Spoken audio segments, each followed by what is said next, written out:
এই মুহূর্তে যে গুরুত্বপূর্ণ খবরের দিকে নজর রাখছে, কোচবিহার শুট আউট কাণ্ডে দুজনকে গ্রেপ্তার করল কোচবিহার পুন্ডিবাড়ি থানার পুলিশ।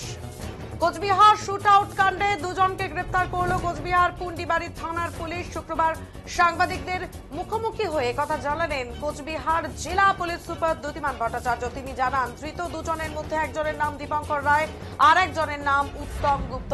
আরো দুজনের খোঁজের তল্লাশি চালাচ্ছে পুলিশ। তিনি জানিয়েছেন, ইতিমধ্যে এই ঘটনায় ব্যবহৃত গাড়িটি বাজেয়াপ্ত করেছে পুলিশ। পুরনো আক্রোশের জেরেই এই ঘটনা বলে প্রাথমিক অনুমান পুলিশের। তবে এর সাথে কোনো রাজনৈতিক যোগাযোগ রয়েছে কিনা তা খতিয়ে দেখা হচ্ছে বলে জানান পুলিশ সুপার। কোচবিহার উত্তর বিধানসভা কেন্দ্রের অন্তর্গত কোচবিহার 2 নম্বর ব্লকের ঝিঙাইডাঙ্গা এলাকাতে বৃহস্পতিবার রাতে ঘটে যায় শুট আউটের ঘটনা। গুলিবিদ্ধ হন কোচবিহার 2 নম্বর পঞ্চায়েত সমিতির কর্মাধ্যক্ষ তথা কোচবিহার 2 নম্বর ব্লক তৃণমূল কংগ্রেসের সাধারণ সম্পাদক রাজু দে। এই গুলি চালানোর ঘটনায় নাম জড়িয়েছে কোচবিহার উত্তর বিধানসভা কেন্দ্রের বিজেপি বিধায়ক সুকুমার রায়ের। তৃণমূলের অভিযোগ, বিধায়কের নির্দেশেই তার ছেলের নেতৃত্বে গুলি চালানো হয়। অভিযোগ, একটি কালো 4 চাকার গাড়িতে এসে গুলি চালায় তারা। এই কালো গাড়িটি বাজেয়াপ্ত করেছে পুন্ডিবাড়ি থানার পুলিশ। গাড়িটি বিধায়কের বলে জানা গিয়েছে, তবে এই অভিযোগ অস্বীকার করেছেন বিধায়ক। বৃহস্পতিবার রাতে দলীয় কাজ সেরে বাড়ি ফেরার পথে চকচকা গ্রাম পঞ্চায়েতের এই এলাকায় নিজের বাড়ির সামনেই গুলিবিদ্ধ হন ওই তৃণমূল নেতা। গুলি লাগে তার ডান কাঁধে। এরপর তার অস্ত্রোপচার হয় কোচবিহারের একটি বেসরকারি হাসপাতালে।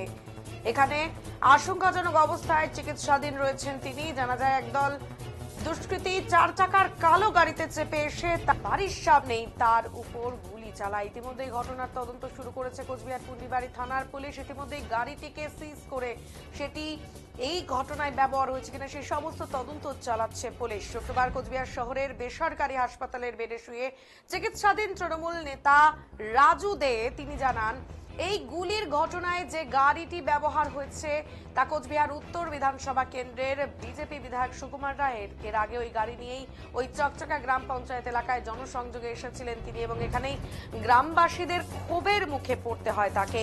আর এই সময় জনগণের ডাকে সাড়া দিয়ে তিনিও গিয়েছিলেন।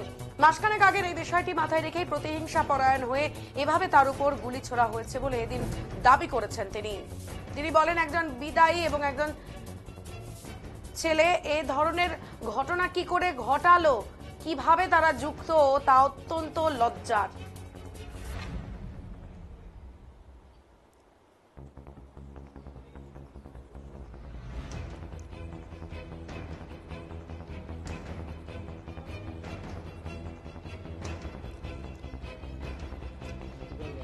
কোচবিহারের পুন্ডিবাড়ি থানা এলাকায় একটি ঘটনা ঘটে, একটি গুলি চালানোর ঘটনা ঘটে, যেটা তদন্তে আমরা সঙ্গে সঙ্গে নামি এবং আমরা সিসিটিভি ফুটেজ দেখি এবং পারিপার্শ্বিক যে তদন্ত চালিয়ে আমরা দুজনকে গ্রেপ্তার করেছি।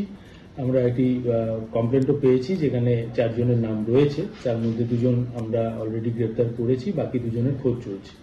এটা ছাড়া যে গাড়িটা, যে অভিযুক্ত গাড়িটায় করে তারা গিয়ে গুলি চালিয়েছিল, সেই গাড়িটিকেও আমরা বাজেয়াপ্ত করেছি। সেটার আমরা ফরেনসিক্স করব এবং যে বন্দুক দিয়ে গুলি চালানো হয়েছিল সেটার খোঁজ চলছে। স্যার, এই ঘটনার কি মোটিভ কি ছিল বা কি উদ্দেশ্যে তারা সেখানে হামলা চালিয়েছিল? এটা একটা পুরনো এদের আক্রোশের ছিল, এটা ঘটনা ছিল তাদের মধ্যে, সেটা রয়েছে। এছাড়াও অন্য কিছু যদি থাকে আমরা এটা তদন্ত করে দেখছি। সেখানে কি কোনো পলিটিক্যাল কিছু ইনভলভমেন্ট? এটা এখনই বলবা সম্ভব নয়, আমরা তদন্ত করে দেখছি। মাসখানেক আগে আমরা দেখতে পারি যে চকচকার বিভিন্ন জায়গায় আমাদের উত্তর কেন্দ্রের বিধায়ক যিনি রয়েছেন, তিনি কোনোদিনই যাননি বা কোনো কাজকর্মের বিষয় নিয়ে বা 100 মিটার রাস্তার উদ্বোধন নিয়েও তিনি যাননি। সাধারণ মানুষ তাদেরকে অবরোধ করে এবং তাদেরকে গ্রামে আটকে দেয়। আমরাও সেই জায়গায় যাই এবং সেই গাড়িটাতে করেই কালকে কিন্তু হামলা করা হয় এবং তার ছেলেও অ্যারেস্ট হয়েছে। তাই এবং এটা নতুন নয়, তার ছেলে এবং তিনি বিভিন্ন সময়ে ঢাংডিংগুড়ি থেকে শুরু করে বিভিন্ন জায়গাতে এই হামলার কাজগুলি কিন্তু করেছেন। অ্যাকচুয়ালি এমএলএ বলতেও এটা আমাদের লজ্জা বোধ হয় যে একজন জনপ্রতিনিধি যিনি হাতে কলম ধরবেন, মানুষের জন্য কাজ করবেন, কিন্তু তিনি বন্দুকের রাজনীতি যেভাবে এটা উত্তর কেন্দ্রের লোক বা কোচবিহারের লোক কোনোভাবেই মেনে নেবেন না। তাই দৃষ্টান্তমূলক শাস্তির আমরা আবেদন জানাবো প্রশাসনের কাছে এবং তৎসঙ্গে আমার পরিবারের যারা রয়েছেন তারা পুলিশের দ্বারস্থ হয়েছেন অলরেডি। আপনার উপর হামলা কেন করা হলো কি মনে হচ্ছে? না, যেই সময় আমাদের চকচকায় ওনার গাড়িটাকে আটকে ছিল সাধারণ মানুষ, কিছু মহিলা এবং অন্যান্য পাড়ার লোকজন, তাদের দাবি ছিল যে তিনি জনসংযোগে নেমেছেন, কিন্তু তিনি জনসংযোগের কোনো দাবিদার নয়। কারণ দীর্ঘ প্রায় 4.5 বছর অতিবাহিত হলো, কিন্তু আমাদের উত্তর কেন্দ্রের মধ্যে যে জায়গায় প্রায় 5,000 ভোটের কাছাকাছি লিড দিয়েছে বিজেপি আমাদের অঞ্চলে, কিন্তু সে জায়গায় বিজেপি একটা কাজ কোনো কিছু করেনি। সেটা একটা পানীয় জলের জন্য একটা টিউবওয়েল হতে পারে বা 100 মিটার একটা ঢালাই রাস্তাও হতে পারে, কিন্তু কিচ্ছু করেনি। এই জায়গাতেই সে জায়গায় প্রতিবাদ জানানোতে আমিও নিজে গিয়েছিলাম, সাধারণ মানুষ যখন আমাদেরকে ডেকেছিল, কিন্তু সেই জায়গায় একটা তার ভেতরে ভেতরে যে এই রাগ তারা পুষে রেখেছে সেটা আমার জানা ছিল না। সেই ক্ষেত্রেই কিন্তু কালকে অতর্কিত আক্রমণ এবং ওই গাড়িতেই আক্রমণটা কিন্তু করেছে। মাঝখানে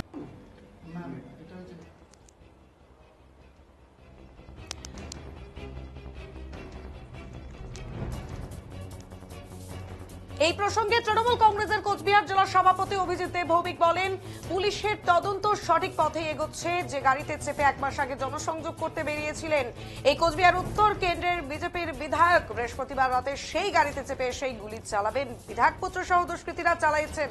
আর এই দুষ্কৃতীদের বাইরে রাখা ঠিক হবে না, এদের পুলিশ অথবা জেল হেফাজতে থাকা উচিত। তিনি অভিযোগ করেন, শীতলকুচি কিংবা ডাংডিংগুড়িতে সন্ত্রাসের বাতাবরণ তৈরি করেছিলেন এই বিজেপি বিধায়ক এবং তার পুত্র, যা অত্যন্ত নিন্দার বলে এদিন মতামত ব্যক্ত করেছেন তিনি। সিসি ক্যামেরা ফুটেজ, সেখানকার সেই ঘটনার মুহূর্তে ওই এরিয়াতে কারা ছিলেন সবটাই পুলিশ এনকোয়ারি করে অ্যারেস্ট করতে শুরু করেছে এবং সেই মোতাবেক এফআইআরও হয়। পুলিশের ইনভেস্টিগেশনটা সঠিক দিকেই আগাচ্ছে। যে স্করপিও গাড়িটাতে বিধায়ক বসেছিলেন 1 মাস আগে এবং রাজু সেখানে একটা অ্যাজিটেশন করেছিল বিধায়কের সামনে যে আপনার এই এলাকাতে আসেন না, কোনো রাস্তাঘাটের এই অবস্থা, আপনি কোনো কাজ করেন না, এই অ্যাজিটেশন করেছিল আমাদের পঞ্চায়েত সমিতির কর্মাধ্যক্ষ রাজু। তার পরিপ্রেক্ষিতে 1 মাস পরে ওই গাড়ি করেই সেদিন বিধায়কের সিটে বিধায়কের ছেলে এসে বসে এখানে মাথায় গুলি করল এবং ঈশ্বরের অসীম কৃপায় প্রাণে বেঁচে গেল। কিন্তু এটা একটু এদিক ওদিক হলেই সর্বনাশ নেমে আসছে। এই ধরনের ক্রিমিনালদেরকে প্রকাশ্যে তো ধরতে দেওয়া যায় না।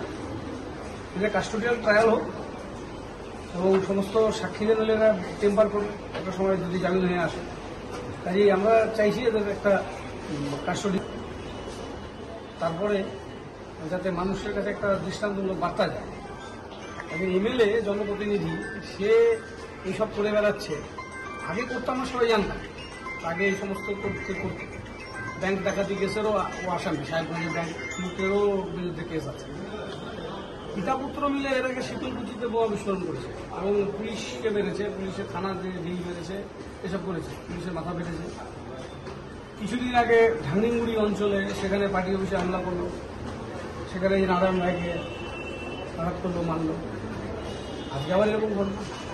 তো সন্তানরা কি শিখবে বাবাদের কাছে?